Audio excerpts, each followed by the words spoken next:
या कार्यक्रमाविषयी बोलतायत ते सगळ्यांना ऐकायचं, त्याच्यामुळे मी अगदी थोडक्यात बोलणार आहे. या पुस्तकाचं प्रास्ताविक, या कार्यक्रमाचं प्रास्ताविक करत असताना मला थोडीशी पार्श्वभूमी सांगायची आहे की आपल्यापैकी बहुतेक जण रत्नाताई कांबळे म्हणजे आमच्या आईला ओळखतात, पण सगळेजण ओळखत नाहीयेत. तर रत्नाताई कांबळे हा ग्रामीण आरोग्य प्रकल्प जामखेड येथे सामाजिक कार्यकर्ता म्हणून त्यांनी काम केलेले. डॉक्टर रजनीकांत आणि मेबल आरोळे यांनी सुरू केलेला हा जो प्रकल्प आहे 1970 साली, त्यामध्ये रत्नाताई कांबळे या त्यांच्या भगिनी आणि त्या 70च्या शेवटच्या काळामध्ये तिथे जॉईन झाल्या आणि तब्बल जवळपास 40 वर्ष रत्नाताईंनी तिथे काम केलेलं आहे. हे पुस्तक करण्यासाठी ऍक्च्युली हे 2 वर्षापूर्वी सुचलं की आपण असं काही पुस्तक करायला पाहिजे. म्हणजे आता ह्या ज्या सगळ्या VHW आहेत, ज्यांना आम्ही व्हिलेज हेल्थ वर्कर म्हणतो अण्णा, या ज्या आरोग्य सेविका, तर ह्यांचं काम सतत पाहत आलो होतो. म्हणजे आईनी कर्जत, जामखेड आणि अकोले तालुक्यातील भंडारदरा परिसर ह्या भागात काम केलेलं. तर ते काम पाहत असल्यानंतर ते अनुभव कुठं ना कुठं ती सांगायची, म्हणजे आमच्याशी बोलताना असायची किंवा कोणी नवीन व्यक्ती भेटायला आल्यानंतर ते सांगितलं जायचं. पण ह्याचं डॉक्युमेंटेशन व्हायला हवं आणि ह्या खूप महत्वाच्या गोष्टी आहेत, कारण हे जे अनुभव आहेत ते आपल्याला 2 प्रकारे फायदेशीर ठरू शकतात असं आम्हाला जाणवलं. ते म्हणजे एकतर ज्यांना सामाजिक क्षेत्रात काम करायचं त्यांच्यासाठी हे अनुभव नक्कीच प्रेरणादायी असतील, आणि दुसरी गोष्ट ही होती की आरोग्याच्या बाबतीत जे धोरण सरकारला करायचं आहे आणि ज्यांना अभ्यासकांना हा मुद्दा हवा आहे त्यांच्यासाठी दिशादर्शक असा दस्तावेज कसा ठरू शकेल असा प्रयत्न होता. आणि मग एक एक करत हे सगळं होत गेलं. ह्यातला सगळ्यात महत्वाचा मुद्दा असा आहे की म्हणजे ज्यांना कोणाला पुस्तक लिहायचं असेल आणि त्यांचे लिहिणारे व्यक्ती जर वयस्कर असतील आणि त्यांना ते शक्य नसेल तर टेक्स्ट व्हॉइस जो करतो आपण त्याचा खूप फायदा झाला. मम्मी ते टेक्स्टवरून मोबाईलवरती बोलायचे आणि ते टाईप होत राहायचं आणि त्याच्यातून हे पुस्तक हळूहळू हळूहळू आकारात आलं. याच्यामध्ये आपण या सगळ्यांचा फोकस जो आहे तो हा आहे, एकतर ज्या व्हिलेज हेल्थ वर्कर आहे त्यांचं प्रोफाइलिंग आहे, त्यांनी जे काम केलं त्या प्रत्येकीची कहाणी त्याच्यामध्ये. म्हणजे आता इथं पारुबाई चांडे आहेत. पारुबाई चांडे ह्या कर्जत तालुक्यामध्ये गोयका नावाचं एक जे बनगरवाडीत शोभाव असं एक धनगर वस्तीचं गाव आहे, 100% धनगर वस्तीचं गाव. 40 वर्षापूर्वी तिथं रस्ताही नीट नव्हता. पाण्याची व्यवस्था अशी होती की जवळपास 40-50 फूट खोल उतरून पाणी काढावं लागत होतं आणि त्यामध्ये अनेक बायकांचे अपघात झाले होते. एका बाईचा मृत्यू झाला होता. पारुबाई ज्यावेळेस ग्रामीण आरोग्य प्रकल्पासोबत काम करायला लागल्या त्यावेळेस त्यांना असं वाटलं की मी माझ्या गावाचं कशा पद्धतीने कायापालट करू, आणि मग त्यांनी ते गाव आदर्श करून दाखवलं. श्रमदानातून रस्ता केला, विहीर खोल केली, वृक्षारोपण केलं. त्याची दखल मग इथल्या जिल्हाधिकाऱ्यांनी घेतली. नानासाहेब पाटील त्यावेळेस कलेक्टर होते, अजय मेहता CEO होते. ते स्वतः सगळे गोयकरवाड्याला आले, त्यांनी ते पाहिलं आणि मग ह्याची दखल जी आहे त्यावेळेस तत्कालीन पंतप्रधान राजीव गांधींनी घेतली आणि मग पारुबाईंना त्यांनी बोलवलं होतं दिल्लीला खास नाश्ता हे करण्यासाठी सोबत. मग मम्मी आणि पारुबाई दिल्लीला गेल्या. त्यावेळेस पारुबाईंनी असं म्हटलं की ग्रामपंचायत वगैरे हे सगळं ठीक आहे पण आम्हाला बायकांना तिथं काहीच स्थान नाहीये. त्यावेळेस पंचायत राजमध्ये महिलांना आरक्षण आणण्याच्या संदर्भाची प्रक्रिया सुरू होती आणि मग त्यावेळेस राजीव गांधींनी सांगितलं की हा मुद्दा आहे आणि आम्ही त्याच्यावर विचार करतोय. आणि नंतर आपण पाहिलं की महिलांना आरक्षण मिळालं. त्यावेळेस त्यांनी आश्वासनही दिलं होतं की मी गोयकरवाड्याला येईल, पण दुर्दैवाने त्यांचा मृत्यू झाल्यामुळे ते येऊ शकले नाही. दुसरी कहाणी आहे आपल्याकडे रत्ना जाधव आहेत. आपल्याला माहिती आहे की रत्ना जाधव ह्या HIV फायटर वॉरियर आहेत. रत्ना जाधव यांच्या पतीचं HIV ने निधन झालं. मग त्याच्यानंतर त्याही HIV मुलाचं निधन झालं. मुलगा लहान होता. मग त्यांनाही HIV झाला. मग त्या संस्थेच्या ज्यावेळेस संपर्कात आल्या त्यावेळेस ते आपल्या संस्थेच्या शेतीमध्ये सुपरवायझर म्हणून काम करायला लागल्या. 2017 मध्ये स्वित्झर्लंडच्या डॉक्टरांनी रत्ना जाधवांना खास इन्स्पायरिंग लेक्चर देण्यासाठी बोलवलं होतं की बाबा तुम्ही तुमची फाईट कशी लढली. हे सगळ्यात मला इन्स्पायरिंग गोष्ट ही वाटते.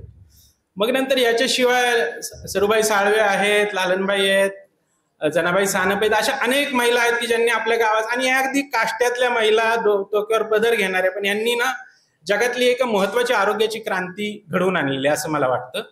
दुसरा एक महत्वाचा भाग जे अनेकांना माहीत नसेल की आज आपण आशा कर्मचाऱ्यांबद्दल ज्यावेळेस बोलतो तर ह्याचं मूळ जे आहे ते व्हिलेज हेल्थ वर्कर नावाची जी कॉन्सेप्ट राबवली गेली 1970 मध्ये त्याच्यामध्ये आहे. त्याच्यातून CHP म्हणून कॉन्सेप्ट आले आणि मग नंतर आशा कर्मचारी.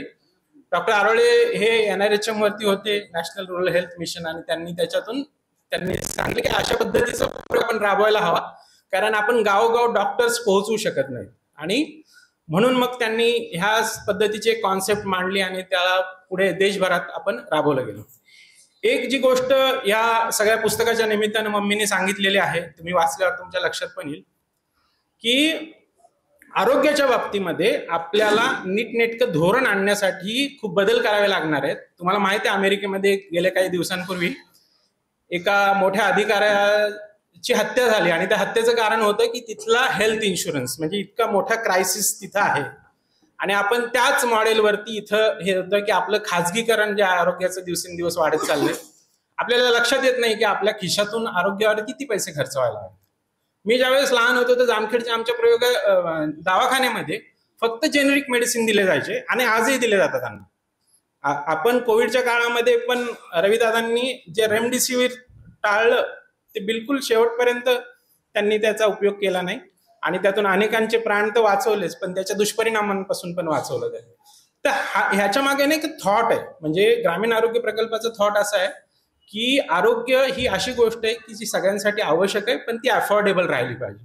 तिचं खाजगीकरण होऊन जर का ती दिवसेंदिवस महाग होत चालली, तर आपण जे आता इथं बसलेले आहोत, जे बऱ्यापैकी स्वतःला मध्यमवर्गीय समजतो, आपल्यासाठी सुद्धा खाजगी दवाखान्यात जाऊन उपचार करणं हे अशक्यप्राय होणार आहे, याची आपल्याला जाणीव ठेवावं लागेल.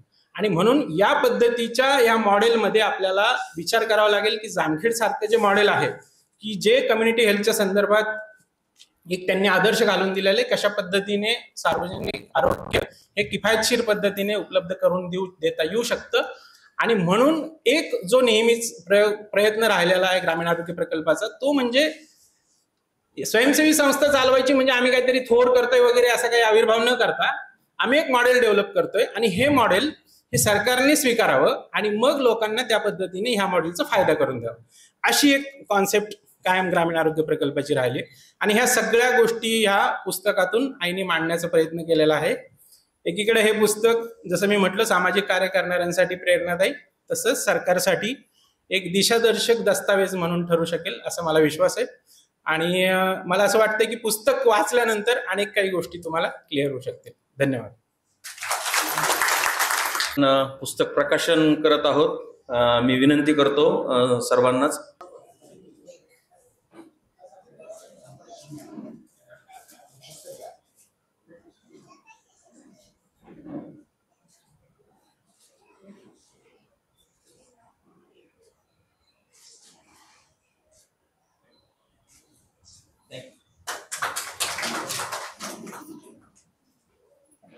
सर्वांसमोर मला इथं बोलण्याची संधी दिली त्याबद्दल मी माझ्या दादांचे, मंजू दादा, पप्पू दादा आणि माझे रवी दादा, शोभाताई यांचे सर्वांचे आभार मानते.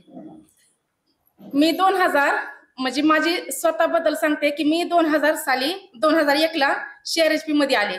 तिथं आल्याच्या नंतर माझा जीवन प्रवास माझ्या आपल्या पुस्तकामध्ये तर लिहिलेलाच आहे.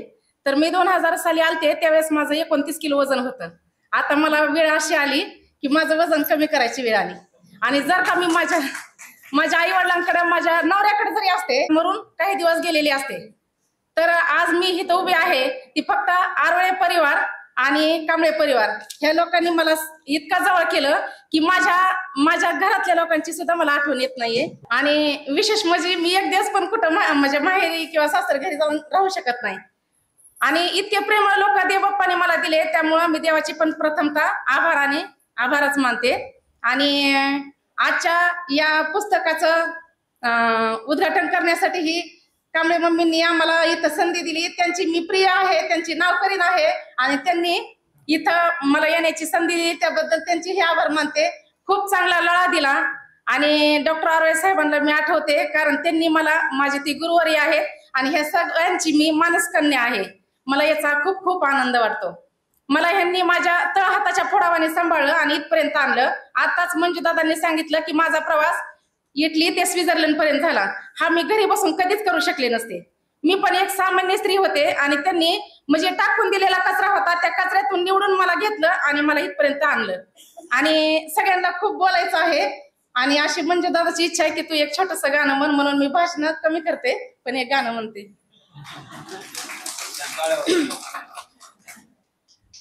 अंधश्रद्धेवर आमच्याकडे खूप मोठं काम केलं गेलं. कारण पहिला टीबी, लेप्रसी काही जरी झालं तर काही म्हणायचे कुणी करणे केलेली, ह्याच्याविषयी आमच्या संस्थेने खूप मोठं काम केलं ग्रामीण आरोग्य प्रकल्पाने. आणि त्याच्यावरतीच एक अंधश्रद्धेवर मी एक गीत गाते.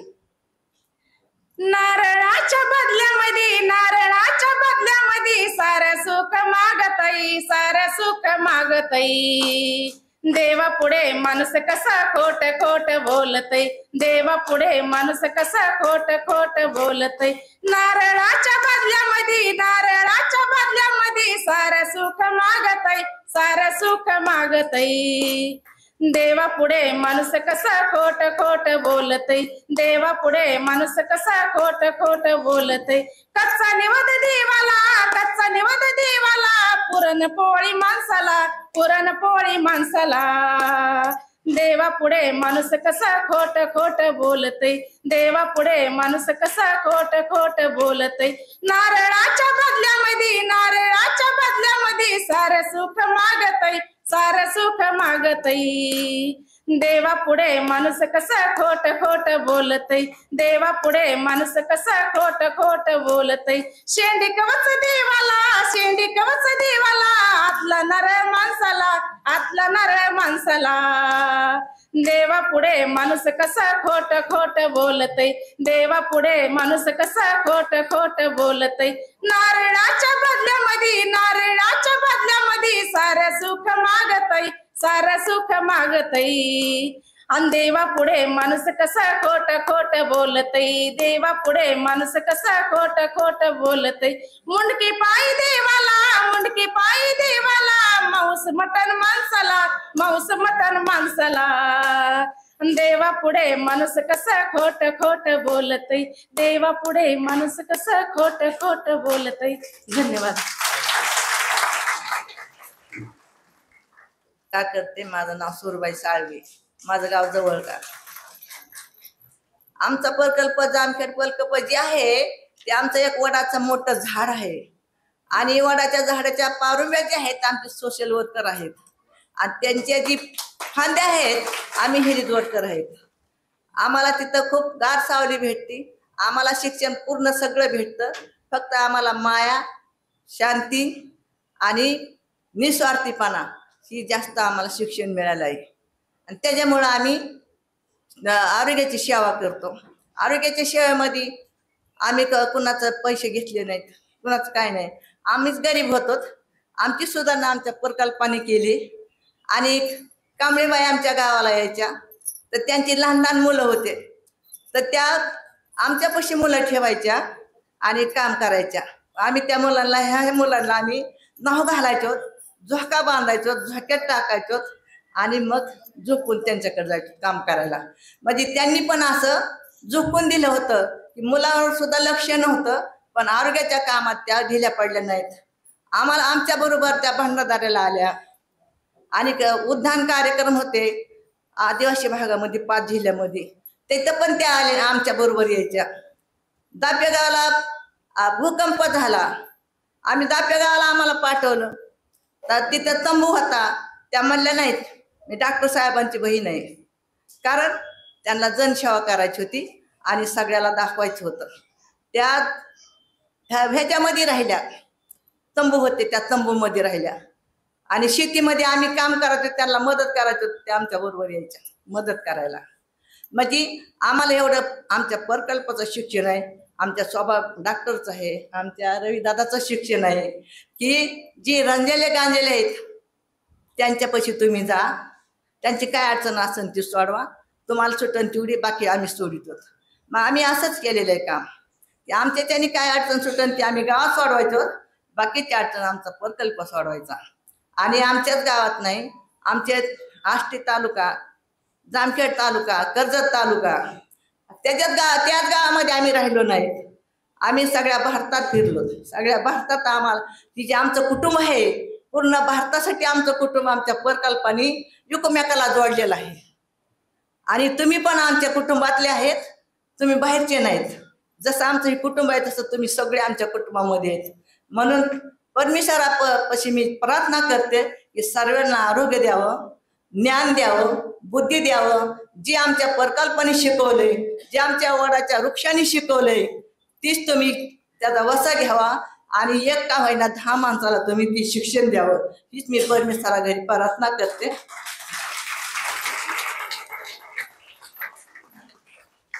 आभारी सर्व मावशी.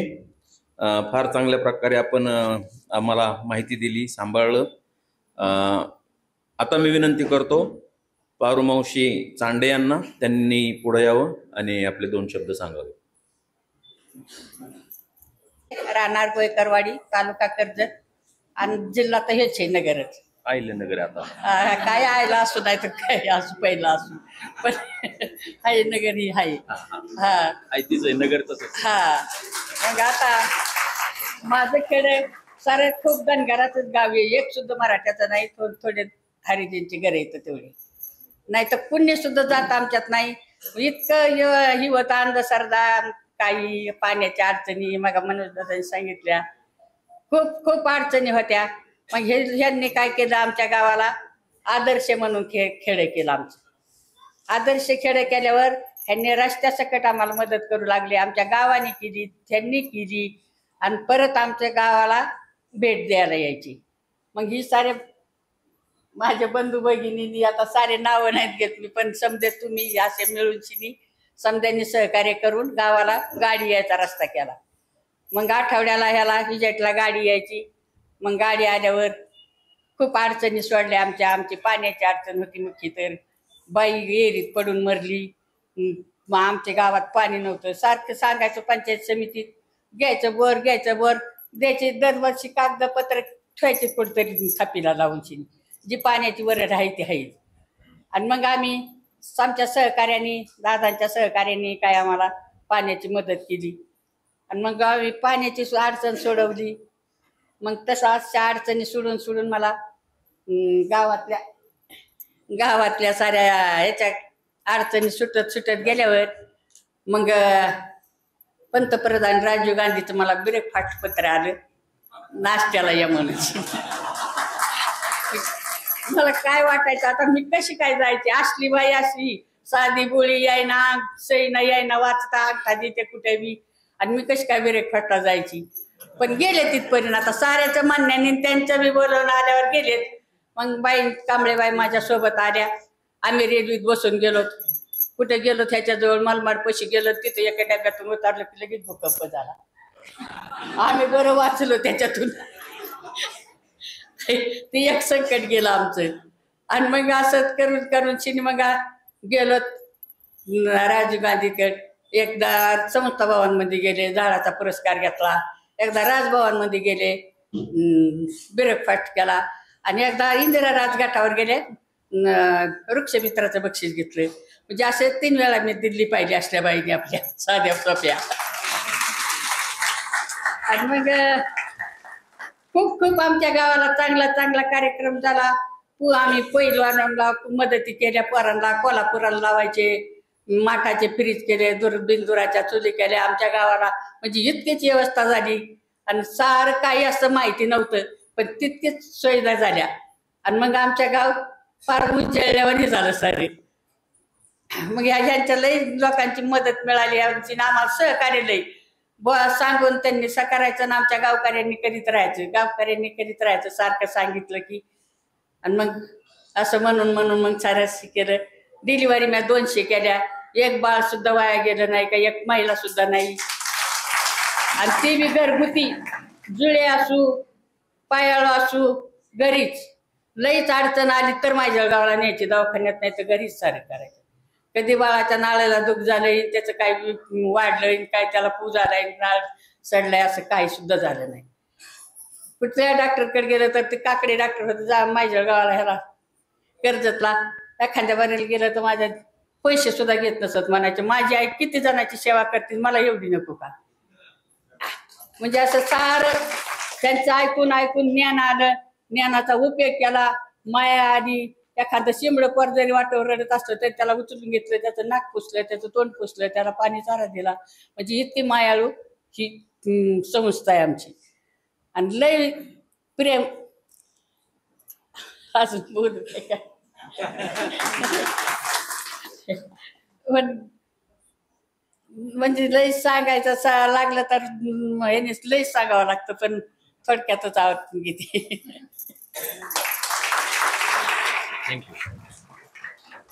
तुमच्या सर्वांचे खूप आभार मानते, कारण तुमच्या येण्यानं मला कळलं तुम्ही आमच्यावर किती प्रेम करता. विशेष म्हणजे हे जे पुस्तक लिहिले ते संपूर्ण आत्मचरित्र नाही आहे, कारण वटवृक्ष म्हणजे CRHP ग्रामीण आरोग्य प्रकल्प, त्यातला बराचसा भाग त्या पुस्तकामध्ये आहे. कारण माझी जडणघडणच मुली ग्रामीण आरोग्य प्रकल्पात झालेली आहे, त्यामुळे मला तिथे येणारे अनुभव, कामात येणारे अनुभव मी सांगितलेले आहेत. आणि ते पुस्तक सर्वांनी वाचण्यासारखं आहे, कारण प्रत्येक माणूस हा हाडाचा सोशल वर्कर असतो. तुम्ही प्रत्येकाने ते पुस्तक वाचा, तुम्हाला बऱ्याच गोष्टींचा खुलासा होईल. विशेष म्हणजे जुन्या काळामध्ये 50 वर्षापूर्वी आम्ही ज्या भागात काम करत होतो तिथं खूप अंधश्रद्धा, निरक्षरता आणि अनारोग्य होतं. या 3 गोष्टींना आम्हाला तोंड द्यायचं होतं. त्यावेळेस खूप कठीण परिस्थितीतून माझे दिवस गेले, परंतु मला एक आनंदाची गोष्ट सांगावीशी लागते. प्रत्येक ठिकाणी मला लोकांचा सहभाग खूप मोठ्या प्रमाणात मिळाला. आणि आपल्याला माहिती आहे, कुठलं पण काम यशस्वी व्हायचं असेल तर एका हाताने टाळी वाजत नाही, आपल्याला लोकांचा सहभाग पण गरजेचा असतो. त्यामुळं मी माणसं जोडत गेले, मी संपत्तीने मिळवले. माझ्या आयुष्यात मी माणसं जोडत गेले आणि त्या प्रत्येक माणसाकडून मी काहीतरी शिकले. त्यांचे अनुभव ऐकून पण मी शिकले, मी त्यांच्याकडून पण शिकले, मी पण त्यांना शिकवलं. म्हणजे अशा पद्धतीने माझ्या आयुष्याच्या सर्व गोष्टीमध्ये, माझ्या सुख दुःखात, इतर प्रसंगी माणसंच माझ्या मदतीला आले. आणि मला तुम्हाला एकच सांगणं आहे, प्रत्येक माणसामधला खरा माणूस ओळखा आणि त्याच्याबरोबर माणसासारखं व्यवहार करा. आपण काय झालं, आता तर गोष्टी विसरून गेलो. माणसाला माणसासारखं आपण समजत नाही आहे आणि ते कुठंतरी आपण आत्मपरीक्षण केलं पाहिजे. कारण प्रत्येक माणसामध्ये परमेश्वराचा अंश असतो. प्रत्येक माणसामध्ये काहीतरी चांगले गुण असतात, काहीतरी मूल्य असतात, त्याचा आपण स्वीकार केला पाहिजे आणि इतरांना सांगितले पाहिजे. माझ्या आयुष्यभरच्या काळामध्ये अनेक कठीण प्रसंग पण येऊन गेले, पण न घाबरता मी त्या सगळ्यांना तोंड दिले. मला आठवतं की प्रत्येक वेळा ज्यावेळेस काही कठीण प्रसंग आला त्यावेळेस मला मागचे दिवस आठवायचे. कारण आपण ज्यावेळेस काम करतो तेव्हा आपल्या कुटुंबातल्या गोष्टी पण आपल्या लक्षात असतात. सर्वात महत्त्वाचं म्हणजे माझे आईवडील शिक्षक होते, दोघांनी पण माझे खूप चांगले संस्कार दिले. माझे वडील म्हणाले, तू जेव्हा काम करशील तेव्हा इतरांकडे आधी लक्ष दे, मग स्वतःकडे दे. आणि सुदैवाने मी तसंच करत आले. मी इतरांसाठी जास्त जगले, माझ्यासाठी थोडं जगले. कारण इतरांसाठी जो जगतो तो खऱ्या अर्थाने जगतो. त्यानंतर माझे बंधू डॉक्टर आरोळे ते म्हणायचे, तुझे काम करशील ते अगदी शेवटपर्यंत पूर्ण कर आणि काहीतरी ध्येय ठरव. आणि मग त्यांची पण शिकवण माझ्याबरोबर होते. माझ्या वहिनी मेबल आरोळे यांचा साधेपणा आणि एकदम कमी अहंकार अजिबात नाही, त्या 2 गोष्टी मी जरूरच त्यांच्याकडून शिकले. आणि तो साधेपणा मी अजूनही सांभाळते. कारण त्यांच्याकडे बघून मला वाटायचं की एवढी शिकलेली बाई एवढी साधी राहते. मग मला वाटलं आपण पण तिच्याकडून शिकावं. आणि खरं सांगू का, ज्यावेळेस आपण साधेपणाने राहतो त्याचा उपयोग आपल्याला खेड्यात होतो. कारण खेड्यात गेल्यानंतर त्या बाईची साडी समजा 100 रुपयाची असली आणि आपल्या अंगावर 1000 रुपयाची साडी असेल तर बाई काय आपल्या जवळ येणार नाही, असा माझा अनुभव आहे. कारण ज्यावेळेस मी काम करत होते मी त्यांच्यासारखीच राहिली, त्यांच्यासारखेच साधे कपडे वापरले आणि त्यांच्याबरोबर जेवण केलं. त्या जिथं राहिल्या तिथं राहिली, झोपडीत राहिले आणि झोपडीत राहून पण मी बरंच शिकले. त्यांचं कसं आदिवासी लोकांचं जीवन कसं आहे त्याच्यासाठी मी त्यांच्याकडे राहिले. आणि म्हणून ज्यावेळेस आपण कुठलं पण काम करतो त्यावेळेस जे ध्येय आपलं आहे ते ध्येय पूर्ण करण्यासारखं आपण झपाटल्यासारखं काम केलं पाहिजे. आणि मला आनंद वाटतो. माझ्या आयुष्याच्या शेवटच्या क्षणी मी खूप समाधानी आहे पण आनंदी आहे. कारण माझं जे ध्येय होतं महिलांना तळागाळातून वर आणणं, त्यांच्यापर्यंत आरोग्य शिक्षण पोहोचवणं, ते मी पूर्ण केलं. त्यामुळं मला माझ्या कामात खूप मोठं समाधान आहे. आणि आज तुम्ही सर्वजण माझ्या प्रेमापोटी इथं आलात, त्याबद्दल त्या सर्वांचे परत एकदा आभार मानते. धन्यवाद.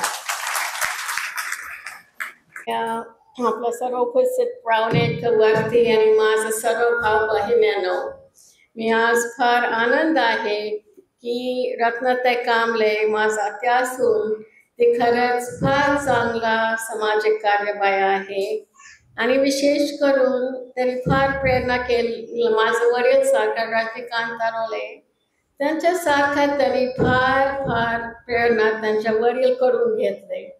आणि त्यांच्या वडील इतकी छान रीतीने दोन्ही माझा आजी आजोबा टीचर्स होते रावरीमध्ये.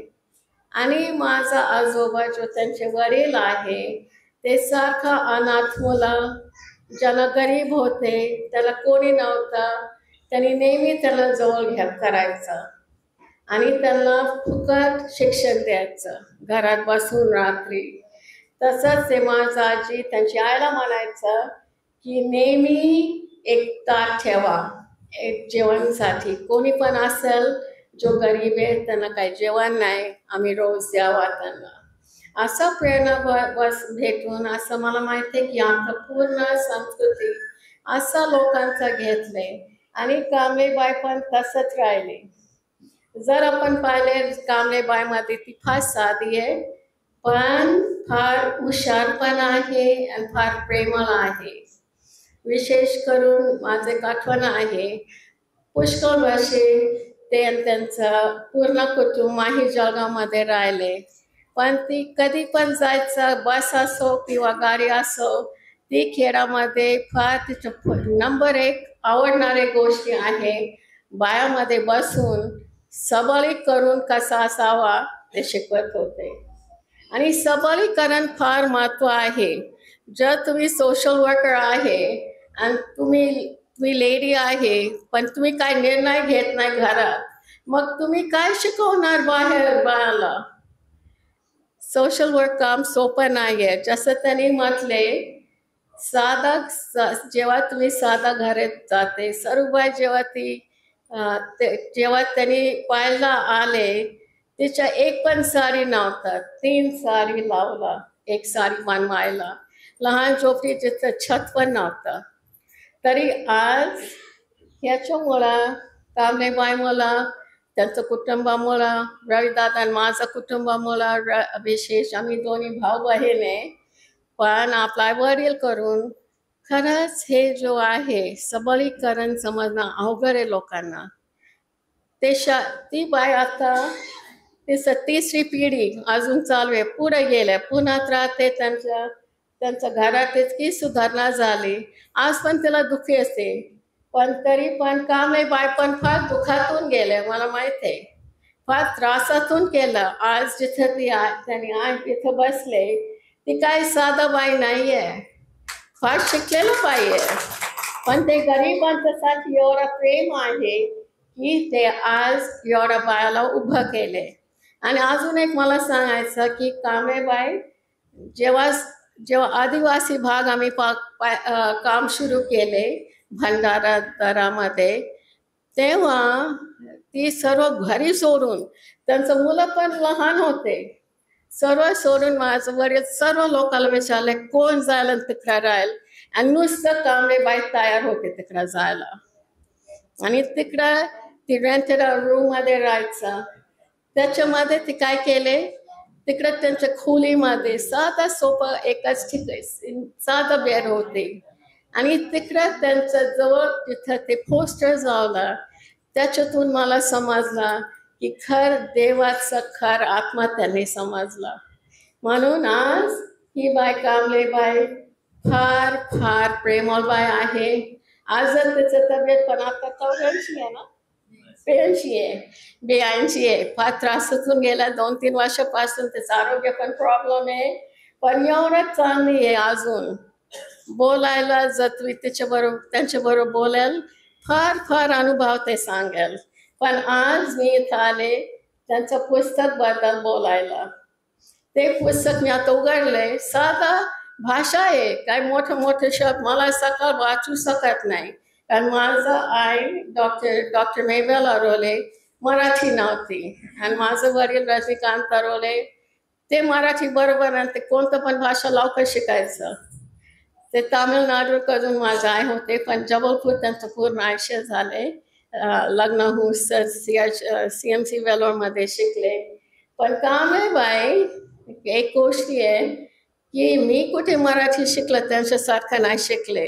मी हे खेड्याबाई करून शिकले, जास्त माझ्या आईने शिकले. आणि ते जो भाषा आहे मी मराठी बोलायला पुण्यामध्ये नाही वाटत. मी हिंदी बोलू, इंग्लिश बोलू, पण मराठी बोलायला मला थोडं फील होते. पण काही असो, शेवटी कम्युनिकेशन महत्व आहे. जर आपला अंतःकरण पासून आले आणि मनपासून जेन्युइन बोलले, कोणता पण व्यक्ती कुठे पण ते समजून येईल. आणि तेच आहे. आणि आज हे पुस्तक जो त्यांनी लिहिलं फार सोपं भाषात आहे, म्हणून मी त्यांचं मनापासून रविदादा माझं तर्फे आणि CRP फॅमिली तर्फे त्यांना मनापासून हार्दिक शुभेच्छा देते. थँक्यू. Good evening. आजच्या कार्यक्रमाला म्हणजे प्रारंभी आरोग्याच्या वटवृक्षाची या पुस्तक प्रकाशनाच्या सोहळ्याला उपस्थित असलेले आपले प्रमुख पाहुणे श्री नागराजजी मंजुळे सर, डॉक्टर रजनीकांत आरोळे यांच्या आरोग्य प्रकल्पाचे सध्याचे डायरेक्टर डॉक्टर रवी आरोळे, शोभाताई, या ठिकाणी उपस्थित असलेल्या आरोग्य सेविका आणि उपस्थित असलेले आपण सर्वजण, आपल्या सर्वांचं मी या ठिकाणी हार्दिक स्वागत करतो. या पुस्तकाविषयी अगदी थोडक्यात माझं मनोगत व्यक्त करतो. पण ते मनोगत व्यक्त करत असताना मी समाजकार्याचा प्राध्यापक आहे. CSRD समाजकार्य महाविद्यालयामध्ये शिकलेला विद्यार्थी पण आहे. आणि मी जेव्हा याला समाजकार्याच्या अनुषंगाने किंवा त्या अंगाने या पुस्तकाला बघतो, तेव्हा हे पुस्तक म्हणजे जसं अगदी सुरुवातीच्या प्रास्ताविकात सांगितलं तसं एक महत्त्वाचा दस्तऐवज आहे 2 गोष्टीसाठी. पहिली गोष्ट, ज्यांना समाजकार्य करायचं आहे त्यांना समाजकार्य हे काय असतं आणि ते कसं करायचं असतं याच्याविषयी ही मार्गदर्शक पुस्तिका आहे. याला जरी त्यांनी आत्मचरित्र म्हटलं असेल तरी पण वाचताना कुठेच त्यांनी स्वतःविषयी लिहिलं नाही, त्यांनी लिहिलं ते दुसऱ्यांविषयी.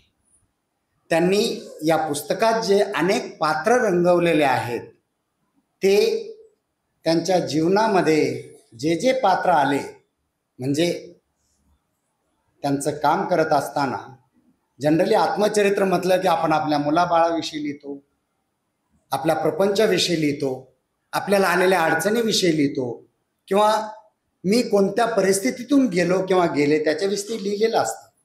पण हे पुस्तक आत्मचरित्र आहे, पण ते महिलांच्या सबलीकरणाविषयी लिहिलेलं आणि ते कसं केलं याच्याविषयी त्यांनी लिहिलेलं हे पुस्तक आहे. कारण या पुस्तकात जर आपण वाचलं तर पारूबाई यांची कहाणी आहे, रत्नांची कहाणी आहे, आणि या सर्व इथे बसलेले हे जे पात्र आहेत स्टेजवर बसलेले, या पात्राविषयी लिहिलेलं आहे आणि ते कसे घडले गेले आणि त्यांनी काय केलं हे लिहिलेलं आहे. मला ॲक्च्युली एक सुंदर कोटेशन आहे जे लाओ त्झू नावाचे झेन फकीर होते, लाओ त्झू, आणि इंग्रजीत त्यांनी लिहिलेलं आहे, go to the people, live with people, learn from them, start with what they have, start with what they know and build on what they have. But the best leaders, when the work is done, the task is accomplished, the people will say we have done it. मराठीत अगदी थोडक्यात सांगतो मी, पूर्ण translation नाही, पण तो असं म्हणतो की जर तुम्हाला खरोखर समाजकार्य करायचं असेल, लोकांसाठी काही करायचं असेल तर लोकांमध्ये जा, लोकांकडे जा, त्यांना तुमच्याकडे नका बोलू. लोकांमध्ये राहा, त्यांच्याबरोबर जगा, त्यांच्या ज्ञानाकडून शिका. तुमचं ज्ञान त्यांना द्यायची गरज नाही, त्यांच्याकडून शिका आणि त्यांच्याकडे जे आहे त्याच्यावरतीच उभारणी करा. तुमचं द्यायची गरज नाही, त्यांच्याकडे जे आहे त्याच्यावरतीच उभा राहा. आणि शेवटी चांगला समाज कार्यकर्ता किंवा नेतृत्व देणारा कोण आहे, तर ते म्हणतात की लोक जेव्हा शेवटी म्हणतील की हे जे काही केलंय ते आम्हीच केलंय, त्याचं सारं क्रेडिट त्या लोकांनीच जेव्हा ते स्वतः म्हणतील की हे आम्ही केलंय, त्याची मालकीत, हे खरं सबलीकरण आहे. आणि ह्या पुस्तकामध्ये जर आपण वाचलं तर रत्नाताई लोकांमध्ये गेल्या, रत्नाताई लोकांबरोबर राहिल्या, ते जिस्त्या आहेत जशा आहेत तशा जगल्या. त्यांनी एक स्टोरी मी वाचत होतो, भंडारदऱ्याला आणि अकोल्याकडे जेव्हा काम करत होत्या तेव्हा एका घरात त्या राहिल्या. त्या घरामध्ये पिसवा होत्या, म्हणजे तिथेच राहिल्या. त्या पिसवा खूप चावता म्हणून दुसऱ्या दिवशी बाहेर झोपल्या तर वाघ आला तर त्या शेजारच्या कोंबड्या घेऊन गेल्या. सकाळी कळलं की आम्हाला सोडलं आणि त्या कोंबड्या नेल्या. म्हणजे सांगायचं तात्पर्य असं आहे की त्या लोकांमध्ये जाऊन जगल्या, तिथेच राहिल्या, त्यांच्याकडून शिकल्या. आणि त्यांच्याकडून शिकल्या म्हणजे त्या पुस्तकात त्या म्हणतात की लालनबाई ज्या आहेत त्या माझ्या गुरु. लालनबाई आपल्यामध्ये नाही आहेत, पण लालनबाई यांच्यासारख्याच होत्या. त्यांची जी स्टोरी आहे ती पुस्तकामध्ये वाचल्यानंतर कळतं की त्या अशिक्षित महिला, गावामध्ये म्हणजे टाकून दिलेल्या, कुणालाही नको असणारी महिला, त्या महिलेला शिक्षित करून ती महिला या प्रकल्पामध्ये अशी सबल झाली की त्या त्यांच्या गुरु. आणि कांबळेताई ह्या अशिक्षित नाही आहेत, कांबळेताई ह्या उच्च शिक्षित आहेत. पुणे विद्यापीठाने त्यांना पटियाला इथे पाठवलं होतं निवड करून, एकमेव विद्यार्थिनी, एक स्कॉलर म्हणून तिथे उच्च शिक्षण घेण्यासाठी त्या विद्यापीठात. अशा त्या उच्च शिक्षित आहेत. हे सारं सुद्धा असताना एक अशिक्षित महिलेला ते आपल्या गुरु मानतात. तेच लाओ त्सू जे म्हटला की लोकांकडून शिका, ते त्या लोकांकडून शिकल्या. कारण त्या म्हणतात की बाळंतपण करणं, खेड्यापाड्यातल्या महिलांना आरोग्याची सेवा देणं हे मला येत नव्हतं. त्या कुठे समाजकार्याची शिक्षा घेतली नाही, त्यांनी या महिलांकडून शिकल्या. आणि त्यांच्याबरोबर राहून त्यांनी जे काही काम केलं त्या संपूर्ण पुस्तकामध्ये त्या असंच सांगतात की हे, त्या कुठेही म्हटल्या नाही की मला राजीव गांधींनी बोलवलं दिल्लीला. गेल्या त्यांनी सांगितलं, जे आपल्या समोर पारुबाई ना, पारुबाईची स्टोरी सांगितली आणि सांगितले की त्यांना गेले आणि मी त्यांच्याबरोबर गेले राजीव गांधीला भेटायला. त्यांनी त्यांच्याशी चर्चा केली आणि मी त्यांच्याबरोबर नाश्ता केला, असंच लिहितात. सांगायचं तात्पर्य असं की जेव्हा एक चांगला समाज कार्यकर्ता कार्य करतो प्रामाणिकपणे, तेव्हा ते स्वतःचं क्रेडिट कधीच घेत नाही. म्हणून ते आत्मचरित्र नाहीच आहे, ते प्रेरणा स्रोतासाठी एक पुस्तक आहे. ही पुस्तिका अनेक समाज कार्यकर्त्यांसाठी प्रेरणा देऊन जाईल. खरं समाजकार्य काय काय असतं, लोकांसोबत काम करणं काय असतं, महिलांचं सबलीकरण काय असतं, अंधश्रद्धा, जातीभेद, खेड्यापाड्यामध्ये ज्या समस्या आहेत, गरिबी, हे काय आहे हे त्यांनी अनुभवलं. लोकांमध्ये जाऊन ते बघितलं आणि त्याच्यावरती उपाययोजना काय करायची हे लोकांकडूनच त्यांनी ज्ञान घेऊन, लोकांबरोबरच राहून त्यांचं महिला मंडळ बनवणं, शेतकऱ्यांचे गट बनवणं किंवा या खेड्यापाड्यामध्ये लोकांचं संघटन बांधणं आणि त्याच्यानंतर त्यांच्याच गावाचा विकास करणं आणि नंतर म्हणायचं की हे तुमचंच आहे, माझं काही नाही बाबा, मी फक्त आले आणि जसा कढीपत्ता टाकला त्या कढीपत्त्यासारखं काम करून जेवायच्या वेळेस तुम्ही तुमचं कढीपत्त्याला फेकून द्यायचं. अगदी तसंच काम त्यांनी केलं, स्वतःहून बाहेर पडल्या. हे काम हे साधारण समाज कार्यकर्त्याचं नाही. आणि दुसरी गोष्ट की मी कांबळे परिवारांना अगदी 91 पासून ओळखतो. जयेश माझे क्लासमेट आहेत, अगदी तेव्हापासूनच ते रत्नाताई आणि सोलोमन कांबळे म्हणजे यांचे आई वडील ते माझे सुद्धा अगदी जवळचे प्रेरणा स्रोत आहेत. त्यांच्या अनेक स्टोरीज मी त्यांच्याकडून पण ऐकायचो, पण नंतर त्यांना भेटण्याचे अनेक वेळा प्रसंग आले आणि जेव्हा जेव्हा भेटलो तेव्हा प्रत्येक वेळा त्यांचं ते स्मित हास्य, मृदू भाषा, हळूच बोलणं आणि त्याच्यामधून इतकं काही ते जीवनाचं तत्वज्ञान सांगतात. आणि त्या जीवनाचं तत्वज्ञान अगदी शेवटी त्यांनी सांगितल्याप्रमाणे की जे काही आपण दुसऱ्याला करतो कुणावर उपकार म्हणून कधीच करायचं नाही. आपण जे काही करतो ते आपल्याला आनंद मिळतो म्हणून करतो, म्हणजे दुसऱ्याला कुठेतरी दाखवायचं म्हणून करू नका. कुणावरती उपकार करायचे म्हणून कुणासाठी काही करू नका. जे काही करायचं ते स्वतःसाठी आनंद मिळतो म्हणून करा. आणि तुम्ही दुसऱ्यावरती केलं, दुसऱ्यासाठी केलं, त्यांचं जर भलं झालं असेल तर ते त्यांच्यामुळेच झालं, तुमच्यामुळे झालं असं कधी क्रेडिट घेऊ नका. हे तत्वज्ञान अनोखं तत्वज्ञान आहे.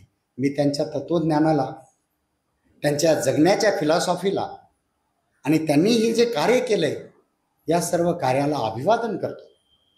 आणि मी त्यांच्या दीर्घायुष्यासाठी प्रार्थना करतो की ग्रामीण आरोग्य प्रकल्प हा जागतिक पातळीवरती दिशादर्शक आहे. आरोग्य हे सार्वजनिक आरोग्य काय असतं हे त्यांनी दाखवून दिलं. या महिला शिक्षित नाहीत, कोणत्याही मेडिकल कॉलेजमध्ये गेलेल्या नाहीत, पण मेडिकल कॉलेजच्या डॉक्टरला जे येत नाही ते या महिला करून दाखवतात. म्हणजे त्यांनी एक एक स्टोरी जी या महिलाविषयी सांगितली की कुठे अडवलेली बाई आहे, महिला आहे, डिलिव्हरी करण्यासाठी या महिला करतात. आणि त्यातही यात एखादी महिला जी की जातपात खेड्यागावात मानतात, छूत अछूत 70-80च्या दशकात तर खूपच होतं. त्यावेळेस एखाद्या महिलेला ते सांगायचे की महिलेचा स्पर्श आम्हाला बाटवतो. आणि त्यावेळेस एखाद्या अडवलेल्या महिलेला दलित महिला जाऊन तिची जेव्हा मुक्तता करते तेव्हा जातपात ही अगदी दूर निघून जाते. तर ह्या महिलांना त्यांनी जे सबलीकरण दिले हे जागतिक दृष्टीने पथदर्शी प्रकल्प आहे. आणि त्यातूनच ज्याचं आता सरकारने सुद्धा जे धोरण आणलेलं आहे, ज्याच्यामध्ये आशा वर्कर आहेत, त्याची मुख्य स्रोत या प्रकल्पामध्ये आहे. आणि त्याच्याविषयी पण या पुस्तकामध्ये लिहिलेलं आहे. या सर्व प्रकल्पाला देखील मी अभिवादन करतो. डॉक्टर आरोळे माझे गुरु, डॉक्टर आरोळेंकडून सुद्धा मी खूप प्रेरणा घेतलेली आहे. आणि त्यांचा हा वसा पुढे चालू ठेवलेला आहे या कुटुंबाने. आणि कांबळे परिवार आणि आरोळे परिवार हे दोन्ही परिवार समाजकार्यामध्ये आहेत. त्यांची पुढची पिढीसुद्धा या समाजकार्याचा वसा पुढे नेत आहे. हे संस्कार त्यांनी त्यांच्या आईवडिलांकडून घेतले आणि ते संस्कार पुढच्या पिढीलाही दिले. पुन्हा एकदा मी खूप खूप आपल्याला धन्यवाद देतो की आपल्या कार्याला अभिवादन करतो आणि इथे थांबतो. धन्यवाद. तर ज्यावेळेस फॅन्ड्रीचं मी बघितलं, जामखेडलाच बघितलं थिएटरला, त्याची पहिली फ्रेम आहे ना, त्याच वेळेस ते माळ दिसला ना, त्यावेळेस मला वाटलं आपण गावाकडे आल्यासारखं झालं. तर ही जी नाळ आहे, ही नाळ ही प्रेक्षकांपर्यंत कशी जाईल, त्याची जी थीम आहे, तो मारलेला दगड आहे पठारे सर, त्याच्यातून काय संदेश आहे, हा वेगवेगळ्या विषयांना स्पर्शून वेगवेगळ्या विषयावर भाष्य करणारे आमचे बंधुतुल्य नागराज अण्णा मंजुळे यांच्यासाठी जोरदार टाळ्या वाजवूया. त्यांना विनंती करतो त्यांनी आपलं मनोगत व्यक्त करावं. सुरुवातीला माफी मागतो की मी खूप उशिरा पोहोचलो आणि मी इतके जण सगळेजण वाट बघत होता. त्याबद्दल शारीरिक आरोग्याचं काहीतरी करायचं म्हटलं तर त्याला मानसिक आरोग्य आधी आडवं येते. आणि पुस्तकातही तसं लिहिलेलं आहे की तुम्ही जर एखाद्या ह्याच्यात गेला, किंवा आत्ता सरांनी पण उदाहरण देऊन सांगितले की जर हात लावायचं तर दलित आहे, डॉक्टर दलित आहे किंवा उपचार करणारा दलित आहे तर हात लावायचं नाही. आता इथं आरोग्याचा प्रश्न येत नाही, तर मानसिक आरोग्याचा प्रश्न येतो की त्याच्यात इतक्या समजुती आहेत. म्हणजे साप चावला तर मंदिरात नेऊन आपण बसवतो त्याला औषध उपचार करायच्या ऐवजी, हे शारीरिक नाही तर मानसिक आरोग्याचा खूप मोठा दुष्काळ असण्याचं लक्षण आहे. आणि अशा सगळ्या अडचणीत या लोकांनी काम केलंय आणि तितकं भारी काम आहे. आणि जसं सर म्हटलं की चरित्र असं चरित्र नाही करत, आत्मचरित्र याला म्हणता येईल का ते पण आहे. हे सगळ्या म्हणजे महाराष्ट्राचं पण चरित्र होऊ शकतं, ग्रामीण भागाचं चरित्र होऊ शकतं, आरोग्य आणि आरोग्यासाठी काम करणाऱ्या लोकांचं चरित्र होऊ शकतं. अर्थात त्यात आहेच की सगळ्या लोकांच्या बद्दल त्यात लिहिलं गेलंय. पण त्याचमुळे मला वाटतं की हे खूप डिटेलमध्ये अजून खोलात जाऊन लिहिलं तर खूपच काहीतरी महत्वाचं त्यातून बाहेर येऊ शकतं. आता पावरवंशी सांगत होते की खूप बोलायचंय पण आता काय थांबते, आणि ते मला बसूनही बोलत होते की सांगण्यासारखं लय आहे पण आता बोलता येत नाही. बरं, हा कॉमन सेन्स लय दांडगा आहे. म्हणजे मला फार आश्चर्य वाटतं की आता इथं वेळ नाही बोलायची, नाही तर ना माईक हातात आल्यावर बोलायचं थांबायचं कुठं कळत नाही. मोठमोठ्या लोकांना कळत नाही. म्हणजे रोज माईकवर बोलणाऱ्या माणसाला सुद्धा नाही. खूप चांगलं बोललात तुम्ही, खूप भारी बोललात. आणि सगळेजण म्हणजे सर्वमावशी पण ज्या बोलल्या आणि त्यांच्या बोलताना तुटक होतं, सलग काही नव्हतं, पण शब्द येत होते माया, प्रेम, तुम्हीच केले. ते स्वतः करतात आणि आपल्याला सामील करून घेतात. रस्ता म्हणजे तुम्ही पण केलाय असं म्हटलं तर आपलं काही श्रेय काहीच नाही, तो उपस्थित आहे याच्या पलीकडे आपलं श्रेय नाही. पण त्यांच्या आयुष्यात जे काही त्यांनी काम केले त्यात आपल्याला जोडून घेऊन त्या बोलत होत्या. आणि मला म्हणजे बऱ्याच वाटतं की ना, पुरुष आणि महिलेत जो काही फरक असतो म्हणजे काय निसर्गाचा जो काय असेल ना, ही इतकी विनम्रता आणि सामील करून घ्यायची जी माया आहे ती बाईत जेवढी आहे ना तेवढी पुरुषात नसते. का पुरुष लय ॲरोगंट होतो, थोड्या कामाला पण ॲरोगन्स येतो त्याच्यात, वाटतं मी केलंय. आणि एवढं मोठं काम करून तुम्ही सगळ्यांनी त्यांना अजिबात काही नाही. म्हणजे आता इथं सगळेच पुरुष असते तर पुढे बसण्यावरून भांडत सुरू झालं असतं. तर त्या मागं बसल्यात काही नाही, त्यांना आनंद आहे की आज इथं उपस्थित आहे, त्यांना ह्याचा आनंद आहे की आपण सगळे इथं जमलेले आहोत. ही काही साधी गोष्ट नाही. आणि विनम्रता शिकून नाही येत. विनम्रता खूप भारी गोष्ट आहे, ती इतकी महागडी आहे ना, ती येत नाही सहजासहजी. आणि तुमच्या सगळ्यात आहे. मला सतत वाटतं, मी अनेकदा हे बोललोय की ना, महिलांच्या हातात कारभार द्यायला पाहिजे, जगाचा, देशाचा, सगळ्याचा कारभार द्यायला पाहिजे. अर्धी तर भांडणं असेच गळून पडतील. आरोग्य काय सगळंच आरोग्य सुधारेल असं मला वाटतं. आणि हे वारंवार अशा लक्षणातून दिसतं, अशा उदाहरणातून दिसतं. म्हणजे इतकी बाळणपणं केली आहेत त्यांनी आणि म्हणलं की एकही दगावला नाही. आता किती अभिमानाने सांगत होते. ही किती भारी गोष्ट आहे की इतकं सगळं काम करून आपल्याला माहीत नाही आणि आपल्या आजच्या डिजिटल आणि सगळ्या मीडियात अशी वेगळीच माणसं चमकत असतात, खतरनाक की तुम्हाला वाटतं की हे म्हणजे सगळं यश आहे, हीच म्हणजे कर्तृत्ववान माणसं आहेत. आणि ही माणसं किती काम करून म्हणजे सूर्यासारखं काम करून परत अंधारात आपापल्या सावलीत बुडूक होऊन बसतात, आपापलं जगत राहतात. अर्थात हे खूप भारी आहे. मग अशी रत्नाभूषण म्हणाले की मी समाधानी आहे. आणि हळूहळू आता कळायला लागलं की समाधानापेक्षा दुसरं भारी गोष्ट काही नाही. तुमच्याकडे खूप पैसा येऊ शकतं, यश येऊ शकतं, पण समाधान येणं काही साधी गोष्ट नाही. आणि एवढं काम करून समाधानी आहेत असं त्यांनी सांगणं, हे पण त्यांच्या यशाचं मला वाटतं खूप मोठं लक्षण आहे. इतकी सगळी माणसं आहेत आणि तुम्ही आत्ता सगळी जी वर येऊन त्यांचा सत्कार करत होता त्याच्यावरूनही कळते की त्यांच्यावरती किती प्रेम आहे. आणि काम असं हे नसतंय म्हणजे कोणावर लादता येत नाही. पुस्तक अभिजित मला वाटतं की ना अजून नीट लिहिता यायला पाहिजे का, किंवा काय आपण आता ह्या मीडियात आहोत वेगळ्या, तर ह्यांच्या नीट सगळ्यांच्या मुलाखती येऊन ठेवायला पाहिजेत का. कारण की हे अवघड आहे. नाही तर काय वाटतं की खूपच शिकायला पाहिजे, कुठेतरी कोलंबिया विद्यापीठात जाऊन आलं पाहिजे, फॉरेन रिटर्न पाहिजे, मगच काम करता येतं. तर ह्याला फाटा देणारं हे काम आहे यांचं. इथंच राहून इथंच इतकं लखलखीत काम करता येतं. आणि हे त्याचे उदाहरण आहेत. ह्या जिजाऊ आहेत, ह्या सावित्री आहेत, ह्या इतर राहून काम करतात. तर मला वाटतं ह्यांना अजून नीटपणे आपणच कमी पडतोय असं मला म्हणायचं आहे. कारण त्यांचं काम आणि सगळंच खूप मोठं आहे. मला ते एक उदाहरण आठवतंय, खूप कुठं ऐकलं होतं की देशाचा नकाशा असतोय आणि तो फाटलेला असतो, घरात पडून असतो. तर बरेच जण त्याला जोडायचा प्रयत्न करतात. म्हणजे त्या घरातला पालक जो प्रमुख आहे तो जोडायचा प्रयत्न करतो. नकाशा भारताचा कसा जोडायचा, अनेक तुकडे झालेले असतात. आणि ते कंटाळते, कामाला जाऊन येते, संध्याकाळी बघते तर नकाशाच जोडून ठेवलेला असतो. म्हणजे कुणी जोडला तर एका बारक्या पोराने तो नकाशा जोडलेला असतो. ते मग ते लय विचित्र फाटला होता, आडवा तिडवा नकाशा फाटला होता भारताचा. तो जोडला कसं काय. ते म्हणतो त्या नकाशाच्या मागे माणसाचं चित्र होतं, ते माणसाचं चित्र मी जोडलं. तर देश जोडला. कधी कधी हा जो उरपाटा प्रकार आहे ना की देश जोडू, ह्यानं देश जोडणार नाही. आधी माणूस मागचा जो आहे तो जोडला पाहिजे मला वाटतं. आणि तो माणूस जोडला गेला तर देश आपोआप जोडला जाईल.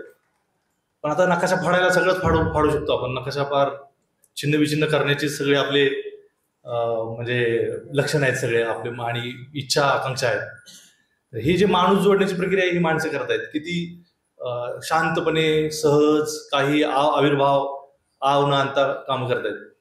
आणि मला पण कुठेतरी एका पॉइंटला विनम्र असण्याचं, आपलं यश हे काही सततचं नसतंय. तुम्ही रोज जशी भूक लागते, रोज जसा श्वास घ्यायला लागतोय, तसं रोज तुम्हाला काम करत राहायला लागतं. एका यशानं अमुक एका गोष्टीनं काय आयुष्य तुम्हाला पुरत नाही असा माझा विश्वास होताच. पण अशा ठिकाणी आल्यावर ना त्याची श्रद्धा अजून वाढते त्याच्यावरची माझी, की तुम्ही नीट विनम्र राहिलं पाहिजे. तुम्ही जे काही काम करता खूप छोटं करता, खूप मोठं काम करून माणसं जोडूनही घेत नाहीत स्वतःची. आणि अशी ती माणसं आहेत.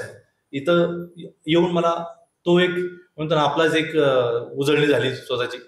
की मोठमोठं काम करायला पाहिजे आणि ते विसरून जायला पाहिजे. आनंदानं आपल्या आनंदासाठी करतो, तुम्ही उपकार करत नाही. आणि हे काम तुम्ही केलेलं आहे. मला फार म्हणजे मनापासून सांगतो की मला फार आनंद झाला. असं कमी वेळा होतं, कार्यक्रमाला जातो, कधी कधी टेक्निकल असते, कधी कधी वाटते कोणतरी बोलणं जबाबदारी आहे. पण अभिजित खूप आभार, खूप मनापासून आभार मानतो की मला म्हणजे आवर्जून बोलवलं आणि मला इथे येता आलं. म्हणजे हा कार्यक्रम झाला, तुम्हाला भेटता आला, हा भागच आहे. पण मी जे घेऊन चाललोय ती खूप मोठी शिदोरी आहे आणि माझ्या आयुष्यभर लक्षात राहील. माझ्या आत्या मावश्या अशाच आहेत, अशाच दिसतात आणि त्याही कर्तृत्व नव्हते. त्यांचं काम त्यांच्या कुटुंबाशी, आजूबाजूच्या लोकांशी आमच्यापुरतं सीमित राहिलं. सगळेच माणसं भारी असतात, पण ह्यांनी आपलं कुटुंब, आपल्या काय म्हणतो आवाका, त्याच्या बाहेर जाऊन काम केलं आणि ते काम तुम्ही त्याची दखल घेतायत, त्याची सगळी कृतज्ञता व्यक्त करतायत. त्यासाठी तुमचेही आभार सगळ्यांचे की ज्यांनी ज्यांनी ह्याची योजना केली की पुस्तक करावं. या पुस्तकाच्या निमित्ताने सगळ्यांनी जमून त्यांचं कौतुक करावं आणि त्या कौतुकात मला बोलवलं तर मला फार फार आनंदी वाटते. आभार मानतो मी आणि पुन्हा एकदा माफी मागतो उशीर झाल्याबद्दल. आणि तुम्हाला सगळ्यांना खूप साऱ्या सदिच्छा. माणूस असाच जोडत राहू आणि त्यासाठी आपण सगळे असं सतत जमलं पाहिजे. तुम्हाला सगळ्यांनाही सदिच्छा. थँक्यू. आभार प्रदर्शनाचं काम आमच्या कुटुंबातील 2 व्यक्ती करणार आहेत. आमचे थोरले बंधुराज मनीष आणि आमच्या धाकट्या वहिनी अर्चनाताई, हे 2 जण आभार प्रदर्शनाचं काम करतील. पहिल्यांदा मी विनंती करतो मनीष दादाला त्यांनी आभार प्रदर्शन करावं.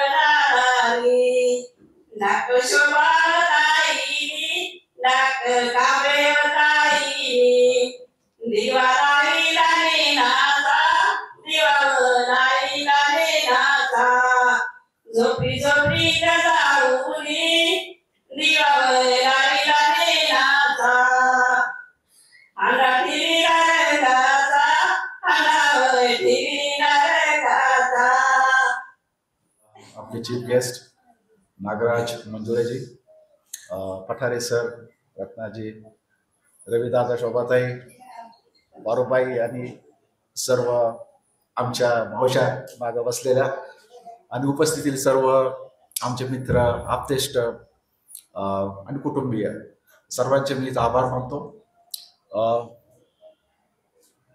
जयेश आत्ताच म्हणाला की मनोज सायराट होता आणि त्याला तिकडे नवोदयाला पाठवला, पण तो सायराट नाही, सायराट हा.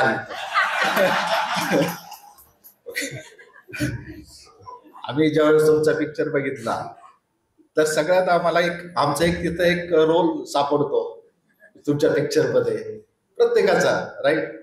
आणि मी मराठी पिक्चर बघत नाही जास्त, पण तुमचा पिक्चर मी वारंवार बघितला आणि एन्जॉय केला तो. Thank you so much for giving such a dramatic film on the screen. Thank you so much.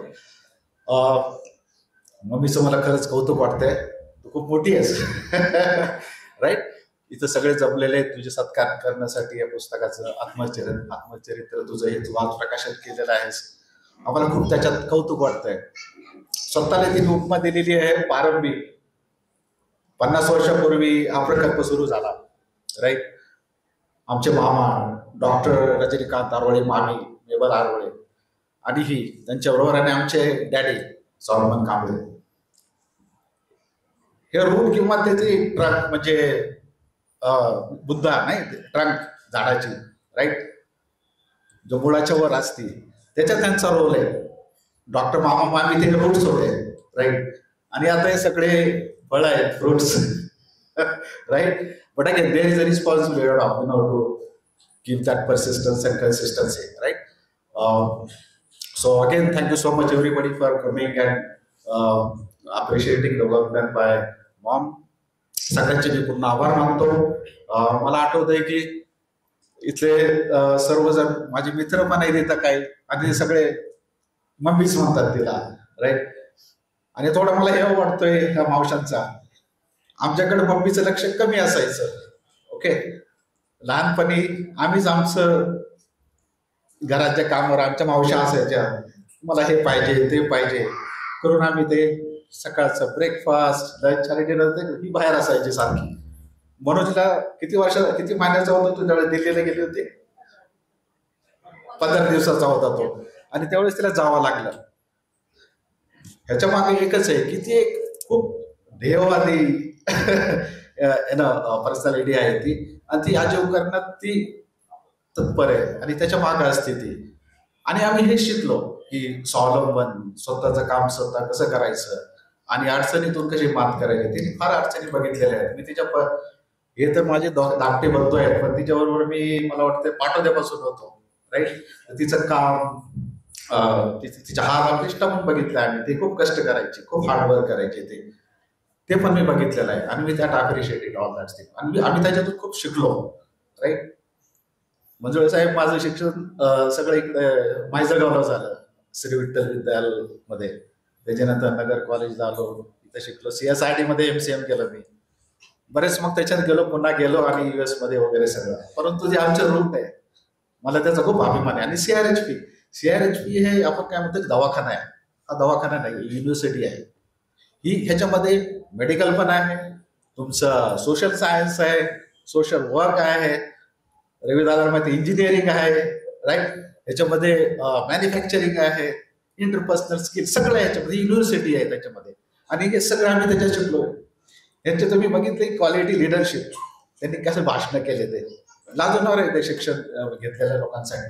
हे जे त्याचे शिकलेलं आहे, that is not university, right. तर मला खूप अभिमान आहे की मी या वटवृक्षाचा एक कुठेतरी भाग आहे, राईट. त्याचा अभिमान आहे मला त्याचा. Again thank you so much for coming to this program. आणि तुम्ही सगळे इथं आले आणि या कार्यक्रमाची तुम्ही शोभा वाढवली, त्याबद्दल सर्वांचे धन्यवाद. Thank you so much. सासूबाईंच्या आत्मचरित्राच्या प्रकाशनाच्या साठी तुम्ही सर्वजण आलात, त्याबद्दल आभार प्रदर्शनाची जबाबदारी माझ्याकडे दिलेली आहे.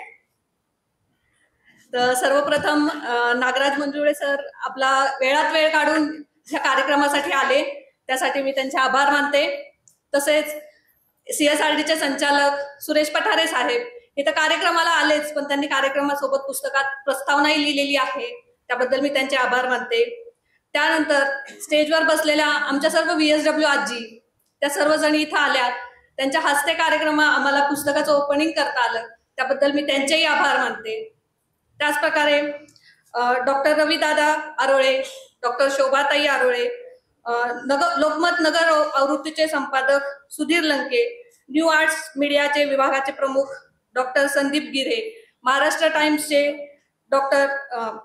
टाइम्सचे संपादक प्रशांत जाधव, तसेच पत्रकार विजय सिंह होलम, दिलिमा बंडोलू, रुपेश कलंत्री, कॉम्रेड सुभाष लांडे, बन्सी सातपुते, स्मिता पानसरे, त्याचबरोबर प्रसाद झावरे, पोपटराव खोसे, मधुकर वाळुंजकर, बाळासाहेब निंबाळकर, बापू चंदन शिवे, राजेंद्र पवार, मेहबूब सय्यद, जवाहर नवोदय विद्यालयाचे माजी विद्यार्थी, हवेली ग्रुप आणि शमियोल वाघमारे आणि CSRDचा सर्व स्टाफ, या सर्वांचे मी कांबळे कुटुंबियांतर्फे आभार मानते. तुम्ही सर्वजण या कार्यक्रमाला आलात, तुमचं प्रेम आमच्यावर दाखवलं, त्याबद्दल खूप खूप धन्यवाद. आणि हा कार्यक्रम संपन्न झाला असं जाहीर करते.